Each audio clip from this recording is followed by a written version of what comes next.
ಇಂದೇ ಡೌನ್ಲೋಡ್ ಮಾಡಿ ಮತ್ತು ನಿಮ್ಮ ನೆಚ್ಚಿನ ಶೋಗಳನ್ನು ಆನಂದಿಸಿ.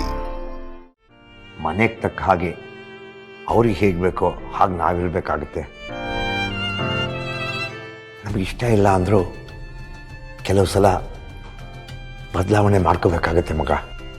ಪೊಲೀಸಪ್ಪ, ಇಷ್ಟು ದಿನ ಈ ಥರ ಮಾತಾಡದೇ ಇರೋರು ಇವತ್ತು ಯಾಕೆ ಹಿಂಗೆ ಮಾತಾಡ್ತಿದ್ಯಾ? ಅಲ್ಲ, ನನ್ನಿಂದ ಏನಾದರೂ ತಪ್ಪಾಗಿದೆಯಾ ಪೊಲೀಸಪ್ಪ? ಕೆಲವು ಸಲ ನಾವು ತಪ್ಪು ಮಾಡದೆ ಹೋದರೂ ಬೇರೆಯವ್ರ ದೃಷ್ಟಿನಲ್ಲಿ ನಾವು ತಪ್ಪಿತಸ್ಥರಾಗಿರ್ತೀವಿ. ಈ ಮನೆಯಲ್ಲಿ ದೀಪಾಗಿಂತ ಹೆಚ್ಚಾಗಿ ದಿಶಾಗೆ ಪ್ರಾಮುಖ್ಯತೆ ಸಿಗ್ತಾ ಇದೆ ಅಂತ ನಾನಿವತ್ತು ಗಮನಿಸಿದೆ.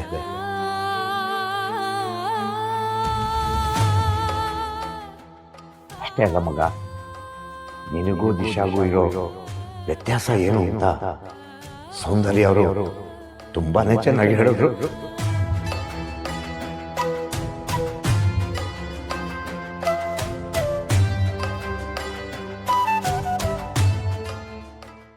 ಅವ್ರು ಹೇಳಿದ್ರಲ್ಲಿ ತಪ್ಪಿಲ್ಲ ಅಂತ ನನಗೂ ಅನ್ನಿಸ್ತು.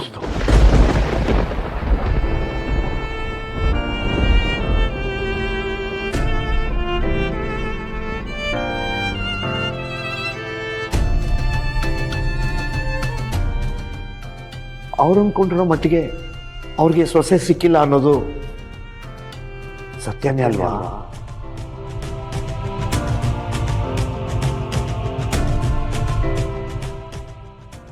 ನೋಡು ಮಗ, ನಮ್ಮನೇಲಿ ನಿನಗೆ ಹೇಗಬೇಕು ಹಾಗಿರು ನಡೆಯುತ್ತೆ.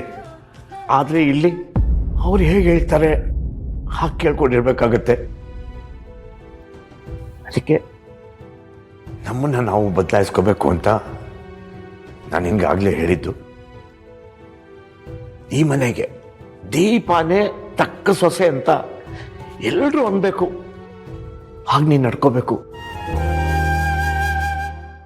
ತಪ್ಪು ತಿಳ್ಕೊಬೇಡ ಮಗ. ಅವರ ಆಚಾರ ವಿಚಾರಕ್ಕೆ ನೀನು ಹೊಂದ್ಕೋ. ಅವ್ರ ಘನತೆಗೆ ತಕ್ಕ ಹಾಗೆ ನೀನು ನಡ್ಕೋ.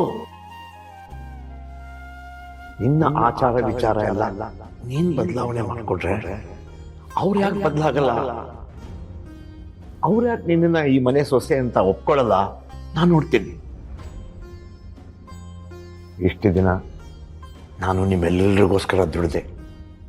ಇನ್ಮೇಲೆ ನೀನು ಈ ಮನೆಗೋಸ್ಕರ ಬದಲಾಗಬೇಕು.